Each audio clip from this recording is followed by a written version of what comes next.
Hey everybody, this is Danielle with ND Hive, ND Out Loud, and we have Allison Steinkey with us today, and she has a really cool program that we're going to talk about today.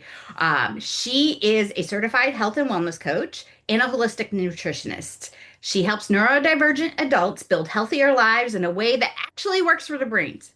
We all need that. We definitely all need that.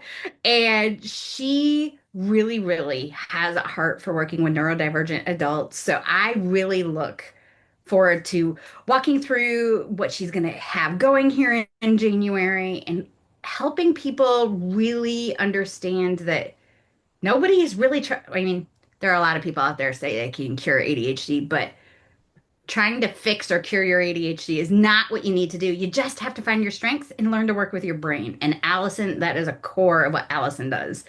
So, Allison, you've got this really cool challenge coming up in January, and you and I have been talking about it for quite a bit now, and I'm really excited to see where this goes. So, what finally made you realize that habits weren't the problem and shame was? Because that's a big thing that you talk through in your challenge. Mhm. Well, I was shamed for many, many years and was just told, my ex-husband had ridiculous expectations for me, and I kind of beat myself up quite a bit. I left him um, nearly 2 years ago now. And one of the first things I did, I asked myself, what do I have to do to become healthy so that I can give my kids, be the best parent that I can be for my kids? And one of the things was I had to retrain my mind. I would default to shame, and I'd beat myself up. I said, why would I do that? Why did I say that? Why did I say it that way? Why didn't I do this? And so I had to learn to stop that. And it was a process. It took time. We build pathways in our brains, and things become habits, including the way we speak to ourselves. So it was a lot of work, but I worked at it, and I made a lot of other changes as well, but that was a big piece, was changing my mindset and understanding that it's okay to be who I am. In fact, that's a good thing. And it's okay for everyone to be who they are. Everyone was made differently, and we are all beautiful the way we are. And to work with that and honor who we are. And I also discovered things about like celebrating wins, enjoying the journey, enjoying the process, instead of just having that idea that if I can't do it all tomorrow, then forget it. It's not worth it. It's such a beautiful thought process. And I know all of us that are neurodivergent always have those shame cycles. So I love that that's one of those things that you really tackle at the front end of this to really talk about that. And one of the things that I really noticed is when people say they want to change, and I saw this in your workbook, how often is it actually their voice versus outside pressure, Mm. pretending to be motivation, that toxic positivity motivation thing? Yeah, and that's one thing that's, like you said, I addressed right away. Whose voice are you hearing? Like, what is your why? Why do you want to make these changes? And is that coming from within you, or is that something that society is putting pressure on you for, or spouse or family or friends or whatever it is? Because unless it's really coming from within ourselves, then it's not gonna carry that lasting motivation that we need. So you also talk about starting this challenge with dreaming instead of doing. Why? Why do you start with dreaming? Because I know for me, especially as somebody who is ADHD, dreaming is not something that's an easy concept for me to get, and it feels uncomfortable and kind of gross and sticky. So why do you start there? That's part of the why. That's part of understanding what you really want. What's your ideal? What are you aiming for? What are you trying to do? Instead of just saying, oh, it's January, I should be exercising, I guess, so I'm going to exercise, because that just doesn't carry that lasting motivation. So really having the idea of what you want and what that would look like in your life, what that would look like in your kids' lives and your family and the people around you, how that would change. And if we have that dream and that idea, that's something we can go back to as well. And we can go back and review when we are feeling down or stuck. We can go back and say, why am I doing this? What am I doing this for? I love that. Like, I really love that. So, as an ADHD coach, obviously, this is something I talk about, even though it's a concept I get. stuck in myself. It's still something that we talk about because we have to know why we're doing something to change ourselves. Mhm. If we don't have a clear why, you have no clear direction. And we don't talk about goals around here either, because goals are gross feeling, especially when you're neurodivergent. So you talk a lot about seasons in this challenge. So how do we know what season we're in and when it's time to push and when it's time to stop pushing? Like, how do we figure that out? It takes a lot of self-reflection, and that's why journaling is part of this. And also we can ask other people around us, what do you see? But if we look back on our lives, okay, when have I, you can ask yourself, what's my energy like? Am I craving rest right now? Am I craving adventures? What's my workload like? What's my emotional state like? What's my mental state like?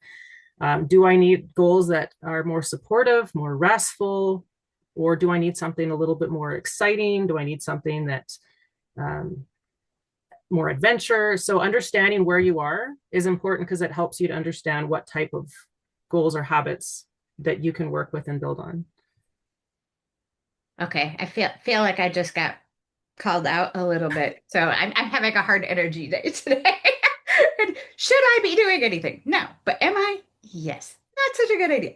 So what's one of those big energy drains that people normalize that's completely wrecking their habits and their follow through? A couple that comes to mind right away. Well, okay, there's three that come to mind right away. One is lack of sleep.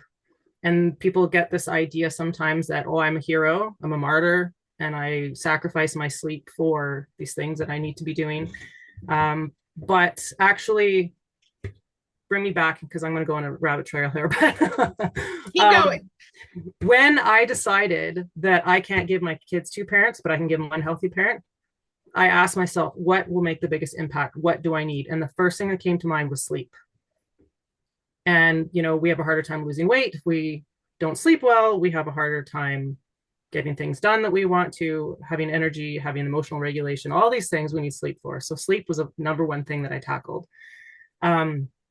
Another big energy drain is the foods that we choose to eat and our eating schedule, making sure that we get adequate nutrition in, enough times in the day, the right times. And then another one is emotional drains, parties, events, social things, saying yes to people and social events that drain us. That's one that takes, I think, wisdom and guidance, and sometimes we need each other to work through those. But being aware of what we can handle socially is huge, especially for those of us who are neurodivergent. I think knowing that social energy, I think, is a really important thing, especially this time of year. So we're coming into this podcast. We're recording this week before Christmas, but it's going to be coming out next week, just before Christmas and New Year's and all of the parties and social obligations and all of the things. I think it's really important to have somebody that can help us say no Mhm. or say yes Mhm. when we need to say yes. Because again, where are you in your seasons? What are you doing? So I love this topic is a really big topic, especially right now. So what is one of the biggest things that you want people to walk away from this challenge with? So often people want to make healthier choices, habits, they feel a little bit lost. There's very often some shame, like you mentioned, brought up at the beginning. Um, and I want them to walk away with sort of a framework that they can follow, an idea, so they don't feel so lost. They're like, okay, now I can do this. Now I can build on this. And now I can, what I love doing? I love losing clients because they figured it out and they can like, I got this, I can do this. I know how to build the habits. It doesn't happen super often, but I had one woman who's just a star at this type of thing. Um, and that's a beautiful thing to understand, like, okay, now I know I need to check in with my energy. I need to build habits, one small change at a time, celebrate my wins, go back and figure out what changes need to be made, instead of just one thing that so many people struggle with is all or nothing thinking.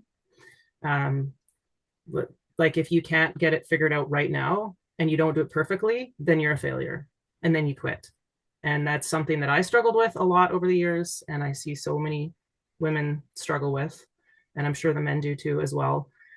That's a lot of us who are neurodivergent struggle with that quite a bit. That's a big thing. So, what do you want somebody to walk away from this challenge saying? I want them to walk away with more confidence and to feel like they at least have they figured out to get how to get where they want to be. And that doesn't always mean that they're working on their own. Very like we need community, we need each other, right? And that's one of the steps in my workbook is organizing supports, getting people to encourage you, people you can go to when you struggle, that type of thing. But I want people to have a better idea of how their brains work and how to build habits, and to have the confidence that they know that they can do that. What I'm hearing is you want somebody to go, "Oh, I'm not broken. I just needed help in the right area." Yes, yes. I love that. I very much love that. If you want to check out Allison, we'll have all of her links below. Check out the challenge. It's going to be fantastic. I've gotten to spy on the workbook and all of the questions and everything that she's going to be doing every day. And I very much believe in this. And it's things that we teach here at ND Hive, ND Out Loud every single day. So I very much enjoy supporting other ND business owners like Allison. If you're an ND business owner like Allison, please reach out. I want to talk to you. I want to hear what you're doing and I want to support you because that's what our world and our community is all about. Have an amazing day, everyone. Thank you, Danielle.